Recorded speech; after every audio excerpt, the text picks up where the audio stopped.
은 예레미야 17장 1절로 11절입니다.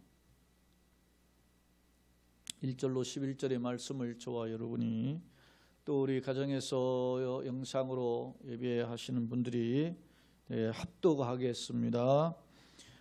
유다의 죄는 금강석 끝 철필로 기록되되 그들의 마음판과 그들의 제단 뿔에 새겨졌거늘 그들의 자녀가 높은 언덕 위 푸른 나무 곁에 있는 그 제단들과 아세라들을 생각하도다.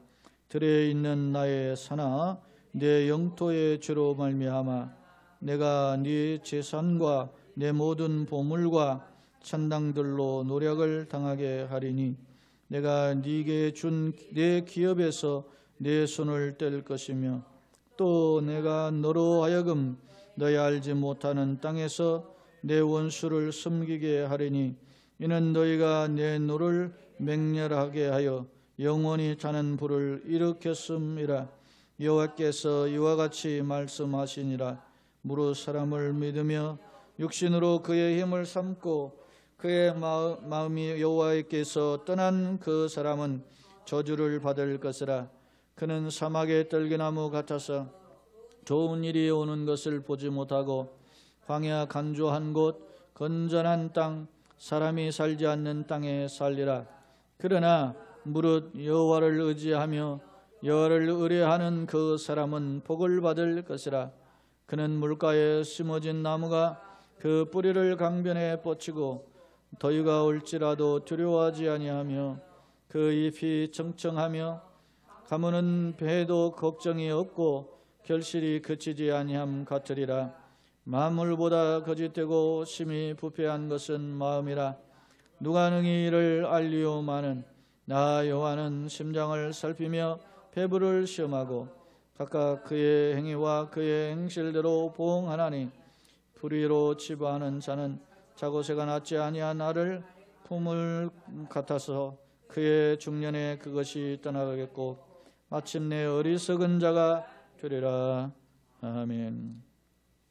오늘 이 밤에도 주의 주신 말씀을 통해서 우리의 마음속에 위로와 힘과 깨달음과 그리고 주님의 동행에 대한 열정의 소망을 품는 귀한 계기가 되시기를 예수님의 이름으로 축원합니다. 오늘은 예레미야 강해의 36번째 시간으로 제목은 만물보다 부패한 마음이라 이렇게 정해 보았습니다.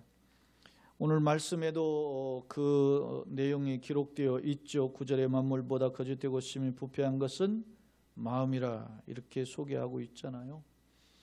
우리의 마음을 사람이 감출 수는 있어요. 그래서 사람들이 그걸 몰라보죠. 그러나 그것을 아시는 분이 하나님이시다. 왜냐? 하나님은 심장을 살피고 폐부를 시험하며 그 행위와 그 삶대로 보호하시는 분이기 때문임을 오늘 말씀을 통해서 교훈하거든요.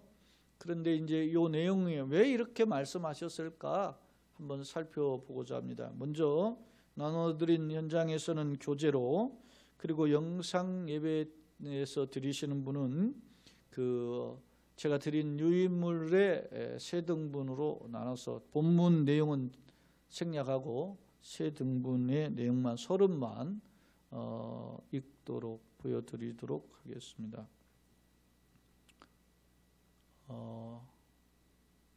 자, 영상으로 송출되나요? 30만입니다. 이건 1절인데 1절 아니고 30만 보겠습니다. 자, 예레미야 17장은 심판에 대한 일반적 예언 중에 7번째와 8번째의 말씀이 기록되어 있다. 내용은 유다의 죄와 징계, 그리고 예레미야의 간구, 그 다음에 안식일 성수 명령으로 요약할 수 있다. 17장을 정리하면 이렇게 되어 있다라는 것이죠.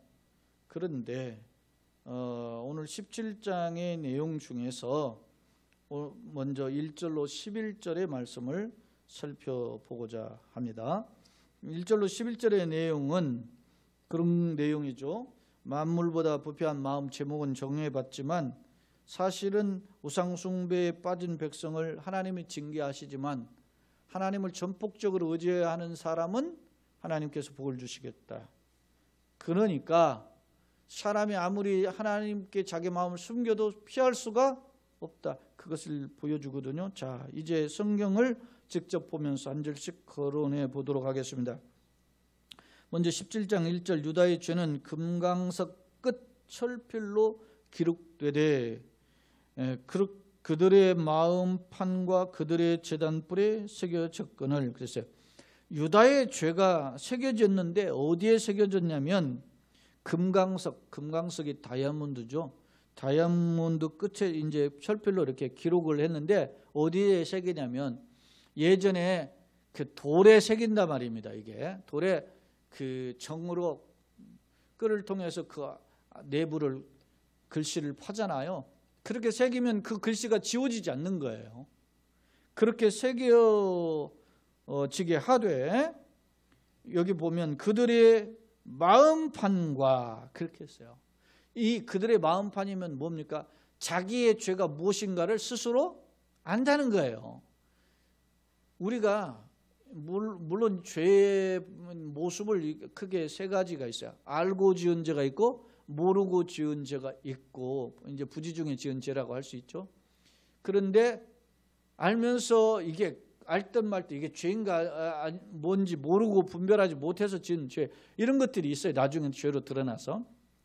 그런데 이스라엘이 당시 지은 죄가 이게 하나님이 보시기에 죄라는 것을 잘 알고 있다라는 것입니다. 그리고 동시에 그들의 제단뿔에 새겼다. 그들의 제단뿔에 새겼다라는 말은 우상 숭배하는 곳에 가서 새겼다라는 거예요.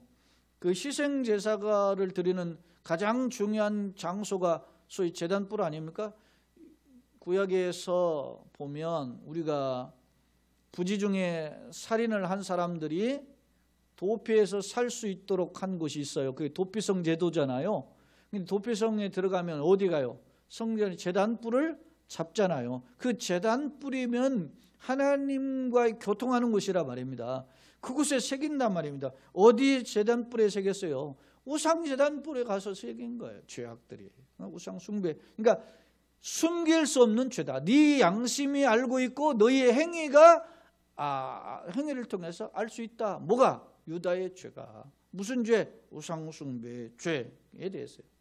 그런데 주목할 점 그 다음 절에 또 나와요. 2절에 그들의 자녀가 높은 언덕 위 푸른 나무 곁에 있는 그 제단들과 아세라들을 생각하도다. 문제는 말이죠. 자기가 우상 숭배했으면 당대 끝냈으면 딱 좋은데 딱 좋은 것도 아니죠. 그나마 다행인데 문제는 그의 자녀들이 그 행위를 본받아서 대를 이어서 우상 숭배에 빠졌다는 것입니다. 여기 보면 그들의 자녀가 높은 언덕, 주로 우상 숭배 제단들이 보면 언덕 위에 세워지잖아요. 그런 언덕 위에 푸른 나무 곁에 또 큰 나무 밑에 이런 곳에서 우리나라도 보면 시골 동네 보면 동구 밖에 동네 입구에 막 큰 나무가 세워져 있지 않습니까? 그럼 거기에 막 각종 제사 모신 그런 흔적들이 남잖아요. 그런 것처럼 이스라엘 역시도 큰 나무 아래서 이런 제사에 하는 행위들이 있었는데 이런 것들을 통해서 그들의 죄들이 드러났다는 거예요. 그 다음에 나무 곁에 있는 제단들과 아세라들을 생각한다. 아세라는 대표적인 게 소위 풍요와 다산의 신인, 더 중요한 의미가 다산의 신이에요. 다산. 그러니까 예전에는 자식이 축복이잖아요. 많이 낳는 게 복이란 말입니다. 그렇다고 보니까 자식을 많이 낳아야 돼요. 그런 의미에서 누구에게 엎드립니까? 아세라한테 가서 엎드린 겁니다. 교재도 제가 적어놨지만은 이 아세라는 아스타롯, 아낫 이런 신들과 함께 3대 가나안의 3대 여신이에요.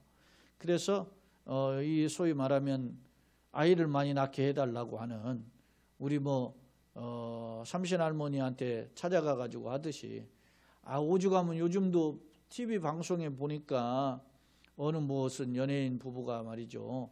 그 무슨 차를 한 잔 탁 남편한테 타주는 거야. 그 딱 먹었는데 그게 뭐냐 그러니까 그 맛이 좀 이상한데 물어보니까 그거 도라르방 콩가루 갈아가지고서는 뭐 줬다더라고 남편한테. 예? 요즘 과학이 발달하고 이렇게 한 때에도 무슨 그렇게 하면 임신해가지고 아이를 낳을까. 그런데 지금 여기 보시면 에레미야 오늘 본문에 주어진 시기는 2600년 전인데 당대의 시대는 오죽했겠어요? 그런 사회적 현상을 누가 따라갔느냐. 문제는 이스라엘 민족이 따라갔다는 거예요. 응? 하나님이 생각하고 번성하고 또 창대케 하시는 분이 하나님이시잖아요. 그런데 이스라엘이 그런 하나님을 버리고 우상을 쫓아갔다 그랬어요. 자, 3절 들에 있는 나의 산아 내 온 영토의 죄로 말미암아 내가 네 재산과 네 모든 보물과 산당들로 노략을 당하게 하리니. 그랬어요. 들에 있는 나의 산. 들은 이렇게 들판 위에 산들이 그렇게 있다 그런 거예요. 이게 예루살렘, 학자들은 예루살렘의 지형을 가리킨다 이렇게 표현해요. 왜냐하면 예루살렘이 사실은 주변에 이렇게 산들로 에워싸여 있는데 그 언덕 쌓여 있는 둘레 있는 산에 중간에 또 언덕으로 그 예루살렘 되어 있어요. 그러니까 옛날로 말하면 예루살렘이 어떤 면에서는 지형적으로 요새에 해당하는 지역이에요. 그런 이스라엘의 예루살렘 성을 지금 거론하면서 내 온 영토의 죄로 말미암아 이스라엘 전체에 퍼져 있는 그 유다의 죄로 말미암아 내가 하나님께서 너의 재산과 너의 모든 보물과 산당 너희가 섬기는 그 산당들을 다 노략당하게 한다. 빼앗기게 만들 것이다. 약탈당하게 만들 것이다. 누구로 하여금? 자, 4절에 내가 네게 준 기업에서 하나님이 준 땅이죠. 가나안 땅, 축복의 땅, 약속의 땅 아닙니까? 젖과 꿀이 흐르는 땅에 하나님이 주셨잖아요. 그런 손에서 내 손을 뗄 것이며 내 것이라 할 수 없는 거예요. 왜? 다 빼앗기니까. 또 내가 너로 하여금 너의 알지 못하는 땅에서 네 원수를 섬기게 하리니 이는 너희가 내 노를 맹렬하게 하여 영원히 타는 불을 일으켰다. 결국 네가 원수에 끌려가서 하나님이 너에게 선물로 주신 기업으로 주신 그 땅을 살지도 못하고 다 빼앗기게 되고 그리고 너희는 포로로 원수의 노예로 끌려가게 될 것이다. 이렇게 이야기해요. 그 이유가 뭐라고요? 이는 너희가 내 노를 맹렬하게 하여 영원히 타는 뭐요? 풀을 일으켰다. 하나님의 진노를 유발했다는 거. 우상 숭배로 인해서. 그래서 하나님의 심판을 피할 수가 없다라고 말씀하고 있습니다.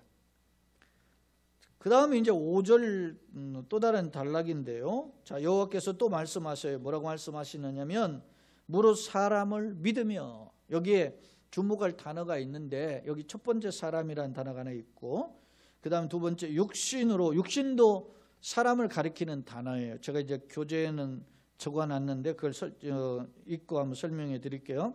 그의 힘을 삼고 그 마음이 여호와에게서 떠난 그 사람은 또 사람 또 나오죠. 저주를 받을 것이다. 정리해 보면 사람을 믿는다. 이 사람은 일반적인 사람을 가리키는 아담이라는 아담이 사람, 인간 그런 뜻이잖아요. 그러니까 사람을 쫓아가요. 우리는 누굴 따라가야 돼요? 하나님의 형상을 쫓아서 인간을 만드시고 만드실 때 그 코에 생기를 불어넣으셨어요. 그것은 뭐예요? 하나님과 교제키 위함이라는 거예요. 하나님과 교통하는 것이 사람의 첫 번째예요. 우리 소요리 문답에서 107가지의 질문과 답변이 있지 않습니까? 그 첫 번째 질문과 답변이 뭡니까? 첫 번째 질문, 사람이 제일 되는 목적이 뭡니까? 그럴 때 하나님을 영화롭게 하고 하나님이죠. 그를 영원토록 즐거워하는 것이다. 웨스트민스터 신도교회 요서에서 소요리 문답 제1번이에요. 왜 인간 사느냐? 왜 인생을 사느냐? 그러면 사람의 첫 번째 목적은 하나님의 영광이에요. 예? 솔리 데우 글로리아. 오직 하나님의 영광을, 종교개혁의 모토가 거기에 있지 않습니까? 하나님의 영광을 위해서 샀는데 그 하나님의 영광을 즐거워하면서 영원토록 즐거워하는 것이 인간의 제일 되는 목적이라는 거예요. 그런데 여기는 본문에서는 뭐라고 했어요?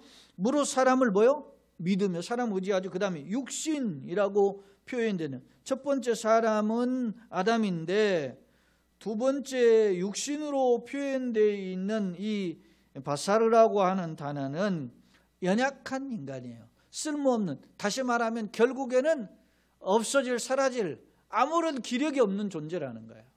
그런 존재를 어떻게 했어요? 힘을 삼는 거예요. 사람이 어떻게 보면, 우리가 인생 살다가 보면 돈 좀 있다고 어떻게 거들먹거리면 그것처럼 가소로운 일이 없어요. 자기가 가만큼 좀 길다고, 공부 좀 했다고, 대학 좀 나왔다고, 어디 유명한 대학 아니면 외국에서 좀 뭐 가서 공부해서 학위를 받아왔다고 건방 떨면 그것처럼 하나님 보시기에 가소로운 일이 없다는 거예요. 왜냐? 그 인간은, 그걸 힘을 삼고 사는 인간은 이 육신이라고 하는 이 단어가 연약한 인간, 그런 뜻이라는 표현입니다. 그 다음에 이제 세 번째 나오는 마음이 여호와에게서 떠난 그 사람은 이라고 표현하고 있죠. 그 세 번째 그 사람이라고 표현한 이 단어는 게베르인데요. 이 게베르는 강한 사람, 용사, 그런 뜻이에요. 제가 교재는 강한 용사 이렇게 번역을 해놓았는데 그런 것입니다. 그 사람은 어떤 사람이요? 세상에 잘 나가는 거예요. 용사라니까 내가 힘 있고, 전 당대에는 법보다 말이죠, 학문보다 주먹이 센 시대 아닙니까? 오늘날도 요즘 보세요. 우리가 살고 있는 이 지구상을 살펴보세요. 누가 떵떵거리면서 거들먹거립니까? 트럼프. 이야, 떵떵거려. 제가 보기에는 미국이 코로나19에 뭡니까? 많은 사람들이 있잖아요. 그거 어떤 면에서 보면 상징적 경고예요. 세상에 거들먹거리고 떵떵거리는 니들 꼴 좀 봐라. 그런 거 아닙니까? 하나의 사인 아닙니까? 대표적으로 대통령 지도자가 참 어떻게 뽑아도 그런 사람을 뽑았는지 몰라요. 보세요. 그 다음에 세계적으로 강국이 중국 아닙니까? 이거는 아주 이거 공산주의가 말할 거 없잖아요. 더 이상. 우리 주변에 있는 러시아나 일본이나 북한 이런 사람들 보세요. 말이죠. 이야, 악에 판치는 시대 아닙니까, 지금?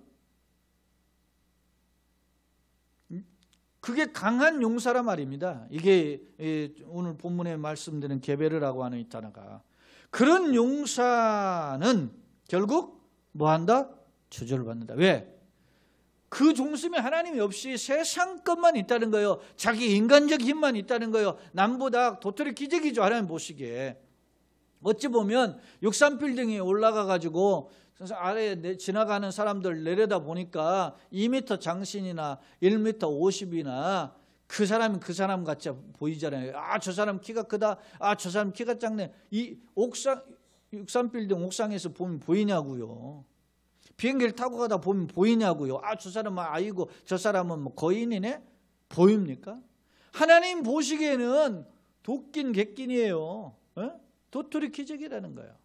그런데 그걸 쫓아가고 의지하고 그것이 마치 자기의 행복과 자기의 모든 것을 결정하는 양 쫓아가는 사람에게는 뭐가 있다? 저주가 있다라고 5절에 경고하고 있어요. 그 다음 6절에 그는 사막의 떨기나무 같아서, 그는 총체적이에요. 앞엔 세 부리요. 사막의 떨기나무 같아서 좋은 일이 오는 것을 보지 못하고, 사막의 떨기나무는 가지만 앙상한 나무 아닙니까? 그런 나무에서 좋은 일이 오는 것을 보지 못하고 광야 간조한 곳, 그 다음에 건건한 땅, 그 다음에 사람이 살지 않는 땅에 살리라. 외롭고 쓸쓸하고 아무리 힘이 없는 그런 볼품없는 존재와 같은 거예요. 그렇습니다. 세상 속에서는 잘 나가고, 세상 속에서는 그거 멋있어 보이고, 세상 속에서는 유명하고, 세상 속에서는 그 사람이 뭐 대단한 것처럼 보이지만 하나님 보시기에는 사막 속에 있는 딸기나무와 같은 존재에 불과하다. 그것을 오늘 말씀을 통해서 경고해 줘요. 그 사람이 누구였습니까? 구체적으로 그 카메라의 포커스를 좀 더 조명해서 집중적으로 비춰보면 누굽니까? 우상을 쫓아갔던 유다 민족이었음을 알 수 있습니다. 그러나 반대로 7절에는 어떤 면에서 전환점이에요. 그러나 반대로 무릇 여호와를 뭐하며? 의지하며 여호와를 의뢰하는 그 사람은 복을 받을 것이다. 그랬어요. 의지하며 의뢰한다. 전폭적으로 하나님만을 따르는 믿음의 사람을 보여주죠. 세상이 전부 다 세상을 향해서 가더라도 나의 방향성과 나의 삶의 초점을 하나님께 두는 사람은 복을 받을 것이다. 그러면 구체적으로 어떤 복이냐? 자, 보세요. 8절에 그는 물가에 심어진 뭐요? 나무가 그 뿌리를 강변에 뻗치고 더위가 올지라도 두려워하지 아니하며 그 입이 청청하며 가무는 해도 걱정이 없고 결실이 그치지 아니함 같으리라. 이 표현은 시편 1편에서 나오잖아요. 복 있는 사람은 그렇게 표현하면서 저는 시냇가에 심은 나무가 그 시절을 쫓아 과실을 맺음과 같으니 그 잎사귀가 마르지 아니하죠. 빛이 청청하죠. 시절을 쫓아 열매를 맺죠. 마치 용비어천가에 나오는 뿌리 깊은 난감 뭡니까? 바람에 안이 흔들리고 가뭄에 안이 그치잖아요. 샘이 깊은 물이 그렇군요. 뿌리 깊은 나무는 그렇단 말입니다. 이런 하나님의 은혜 가운데 주인공이 될 것이다. 대주적이잖아요. 앞서 어떻게 했습니까? 세상을 자랑하고 강한 용사처럼 자기가 머리를 드러내고 들먹이는 그런 사람은 하나님 보시기에 어떤 존재예요? 사막 속에 있는 가시나무에 불과하지만 그러나 하나님 의지하는 사람은 냇가에 심겨진, 강가에 심겨진, 물가에 심겨진 나무와 같아서 그 빛이 청청하고 열매가 결실이 그치지 아니할 것이다. 대조적이다 말입니다. 오늘 우리가 뭘 쫓아가야 되는지 답이 분명해요. 코로나19가 세상 사람들은 뭐 하나 일가 전염병이다 그렇게 얘기하지만 전만해요. 전염병인 전염병 분명하지. 그러나 그 전염병이 이렇게 온 세계에 창궐하는 데는 분명히 하나님 뭔 뜻이 있다 말입니다. 먼저는 기독교인들이 그것을 발견해야 되는 거 아닙니까? 세상 사람들이 그걸 어떻게 알겠어요? 하나님을 믿는 사람들이 이번 일을 통해서 우리가 하나님 앞에 더 겸손해라는 거구나. 이번 일을 통해서 인간의 연약함을 깨달아야 되는 거구나. 이번 일을 통해서 하나님을 버리고 세상을 쫓아가지고 살았던 그런 인간 중심적이고 세속 중심적이고 교만했던 것들을 청산해야 되는구나. 이걸 깨닫게 하는 거 아니겠습니까? 그것을 오늘 말씀을 통해서 우리가 발견한다면 어떤 면에서 보면 코로나19가 우리에게는 축복이 될 수 있는 거예요. 그러나 그럼에도 불구하고 부모가 말 안 들어가지고 매를 들었는데 꾸짖었는데 그걸 깨닫지 못하고 막 꾸짖는 것만 불편하게 생각하고 못마땅하게 생각하면 그는 발전성이 없는 자녀죠. 하나님의 이런 어떤 준엄한 매, 경고의 매죠. 사실은 이보다 더 준엄한 매를 들으면 요한계시록에 보면은 말이지 땅의 3분의 2 피바다가 되고 그러지 않습니까? 그런 상황은 오지 않았잖아요. 이러기 전에 우리가 이런 경고를 깨닫고 엎드려야 되죠. 내 삶의 처소에서 지금 뭐 전염병 때문에 모이지 말라니까 어떻게 그래 우리가 우리 삶의 처소에서 개인적으로 기도하고 그래서 제가 지난번에도 그런 말씀을 드렸지만은 우리가 사회적 거리두기를 했던 기간이 벌써 2달이 넘었잖아요. 그 기간 동안에는 우리가 모든 주일 낮 예배 1시간만 딱 내놓고 다 모든 예배 중단하고 그 기간 동안 저는 2달 넘게 이 강단에서 일종의 철회를 했어요. 그러니까 뭐 잤지만은 그러나 하나님 불쌍히 보여주세요 하고 하나님 피곤합니다 하고 잔 거지 뭐 어찌됐든 마음의 중심을 향해서 여기서 한 거죠. 어찌됐든 우리가 하나님을 향한다면 그게 은혜의 통로가 되는 줄로 믿습니다. 자, 그러면 보세요. 사람들은 그러면 어땠느냐? 9절 만물보다 거짓되고 심히 부패한 것은 뭐라고? 마음이라. 누가 등이 이를 알려만. 사람들은요 이렇게 속이는 거예요. 우리가 내가 마음이 우리 그런 말이 있잖아요. 구멍에 든 뱀의 길이가 얼마나 된지 어떻게 아느냐? 10길 물속은 알아도 1길 사람 속은 모른다고. 우리 마음 모르는 거예요. 겉으로는 뭐 표리부동이라는 말이 있지 않습니까? 겉과 겉표자 속리자 겉과 속이 부동 같지 않다. 겉은 말이지 양의 탈처럼 웃는 듯 하지만 속은 어떻게 해요? 이리 늑대와 같은 생각을 품을 수 있는 게 인간의 모습이에요. 그렇게 한단 말입니다. 하나님 사람 앞에서는. 그러나 아무리 그렇대요. 그래서 사람들이 잘 몰라. 누가 능히 알리오 그렇게 표현하고 있어요. 모른다는 거예요. 그러나 10절 나 여호와는 뭘 살펴요? 심장을 살피며 폐부를 시험하고 각각 그 행위와 그 행위대로 보여 보응하나니. 그렇습니다. 하나님은 사람을 속일 수 있지만 하나님은 심장과 폐부를 살피시는 하나님. 우리가 잘 알지 않습니까? 하나님은 무슨 하나님? 감찰하시는 세밀히 살피시는 하나님이잖아요. 그런 하나님. 전지전능하신 하나님이잖아요. 불꽃 같은 눈으로 눈동자처럼 지키시는 하나님. 시편 139편에 보면 다윗이 고백하지 않습니까? 내가 바다 끝에 갔을지라도 거기 계시고 내가 하늘 끝에 있을지라도 거기 계시고 심지어 음부에 내 자리를 펼쳐도 하나님 거기 계십니다. 내가 주님 앞에 피할 수가 없다. 내 생각을 아신다 그랬어요. 이는 역으로 이야기하면 죄악을 범하는 사람은 죄를 감출 수가 없어요. 며칠 전에 지난달인가 한 달 만에 잡혔다 그러더라고요. 무슨 여기에서 30대 여성의 얼굴을 긁고 이렇게 도망갔잖아요. 그래가지고 피투성이가 됐는데 광대뼈가 함몰됐더라고요. 사진을 보니까 그 촬영한 사진을 보니까 그렇게 했는데 그 사람이 그렇게 얼마나 세게 때렸으면 얼굴 뼈가 그렇게 함몰됐어요. 그 도망갔는데 CCTV를 추적을 해가지고서는 결국 어제 범인 잡았다잖아요. 잡았어.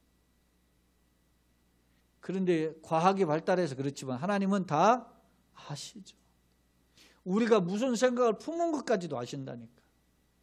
감출 수가 없어요. 당대의 사람들은 그 자기의 악한 행위를 감추고 했어요. 하나님 모르실 듯 감췄단 말입니다. 그러나 하나님 뭘 아세요? 그의 심장과 폐부를 살피고 그 행위와 행실에 따라서 심은 대로 거두게 하신다. 그러면서 그 보응하시는 것에 대한 모습을 보면 보세요. 11절 불의로 치부하는 자. 그러니까요. 자기가 선한 행위의 열매를 먹는 게 아니고 남을 등치고 권모술수와 계계로 얻은 그 소득은 자고새가 낳지 아니하는 알을 품는 것과 같았어. 자고새라는 이 새가 이게 일종의 메추라기라 그래요. 근데 이게 남의 둥지를 가가지고서는 품을 때가 많다는 거예요, 이게. 그러니까 그런 거와 같아서 어떻게 합니까? 그의 중년에 그것이 어떻게 해요?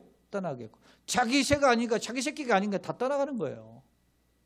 떠나갔고 마침내 뭐가 돼요? 어리석은 자. 자기가 열심히 품었는데 몇 개 아닌 게 다 떠나가는 거예요. 제가 오늘 본문의 말씀을 생각한 것은 아닌데 새벽기도 하고 잠깐 그 기도하면서 제 마음속에 주어진 생각이 내가 뭘 얼마나 감사해야 될까를 생각해 보니까 공술의 공수거의 인생 아닙니까? 제가 오는 주일 6월 이제 첫 번째 주일이죠. 그 주일 본문을 욥기를 한번 생각해 보니라고 지난 월요일부터 본문을 지금 한번 제 머릿속으로 묵상하는 중에 있어요. 욥의 모년의 축복이 뭘까라고 생각해 보니까 욥이 고백한 고백이 있어요. 그 고난당할 때 내가 적신으로 나왔다. 그러니까 벌거벗은 몸으로 나왔다는 거예요. 적신으로 나왔으니 적신으로 돌아갈지라. 그러니까 벌거벗게 어머니 뱃속에서 벌거벗게 왔으니까 벌거벗으로 돌아가는 것이다. 그렇게 생각하면 내 인생이 본전이잖아요. 근데 내가 생각해 보니까 일단 당장 이건 남는 거더라고. 이게 지금 넥타이도 남는 거고. 예?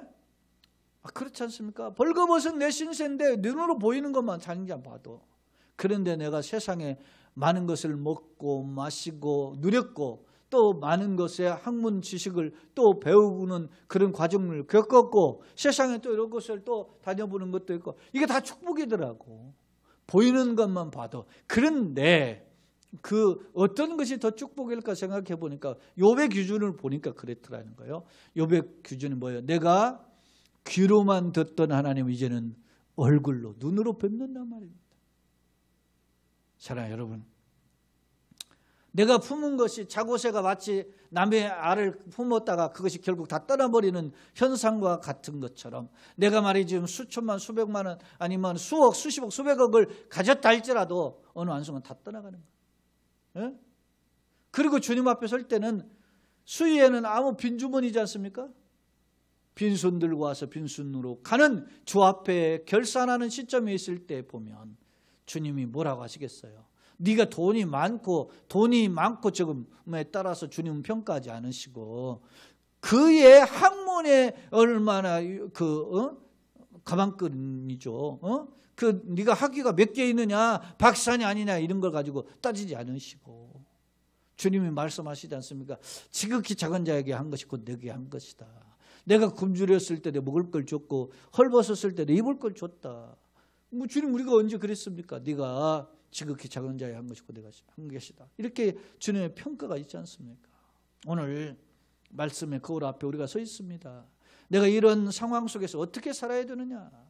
하나님, 주님도 말씀하시죠. 예수님도 그 나라와 의를 구하라 그러면 이 모든 걸 더하신다 그랬습니다.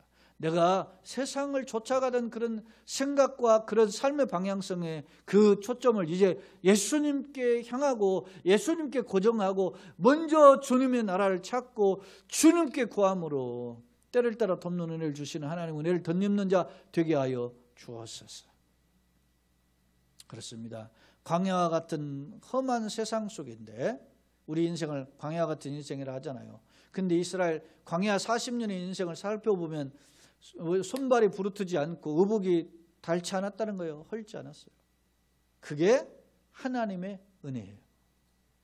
오늘 이스라엘 민족이 왜 우상을 쫓아갔습니까? 그것이 조금이라도 더 먹을 것이 있는가, 그것이 조금이라도 자기의 욕심을 채우는데 조금 더 이득이 있는가에 대해서 관심을 가졌기 때문에 그런 것이라고 생각이 판단되었기 때문에 쫓아갔던 거예요. 그러나 하나님을 버린 자의 결국은 하나님이 주신 기업까지도 다 빼앗기고 노예가 되는 신세가 전락되었습니다. 자, 말씀을 이제 정리해 보겠습니다. 교재로 다시 와서요. 몇 가지 교훈들 이렇게 교재가 되어 있습니다. 유다의 죄, 첫 번째. 유다의 죄는 뭐예요? 금강석 촉으로 돌에 새겨 지워지지 않듯이 이스라엘 죄, 우상 숭배의 죄가 어떻게 해요? 가득했다 그랬습니다. 두 번째, 하나님의 징계. 맹렬한 진노로 유다가 이방의 종이 되게 할 것이다. 그래서 하나님은 그들을 지워지지 않는 죄를 따라서 준엄하게 어떻게 해요? 진노를 하셔서 이방인의 종이 될 것이다. 다 빼앗기고 자기의 기업은 남의 것이 된다는 거예요. 세 번째, 말씀을 의지하는 자는 결국은 어떻게 되냐? 물가에 심어진 나무처럼 청청하며 결실이 풍성할 것이다. 자기 스스로 노력한 사람들, 세 부류가 있었잖아요. 그런 사람들은 사막의 광야의 가시나무에 불과하지만 그러나 하나님을 의지한 사람은 물가에 심겨진 나무처럼 청청할 것이다. 우리의 상황과 이스라엘 상황은 다르잖아요. 이스라엘은 건기우기가 분명해서 건기 때는 나무가 말라 죽어요. 그러니까 물가에 심겨진 나무처럼 행복한 나무가 없는 거예요. 그런 나무 될 것이다.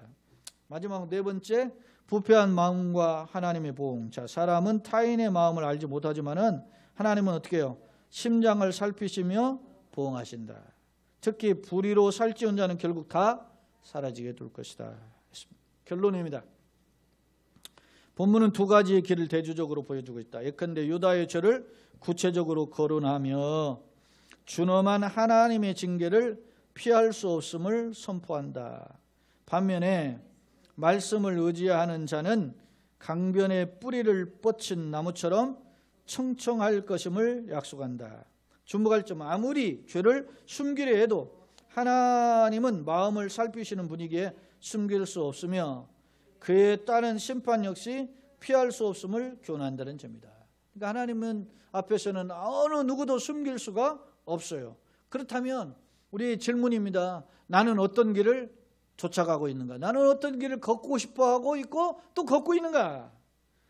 가시적인 눈에 보이는 것만이 최고예요. 그걸 뭘 입었느냐, 뭘 먹었느냐, 이런 것만을 강조하는 시대에 나를 아시고 나를 인도하시고 나를 이끌어 주시는 하나님을 바라보면서 하나님 안에서 걸어가는 축복의 우리 모두가 되시길 예수님의 이름으로 축원합니다.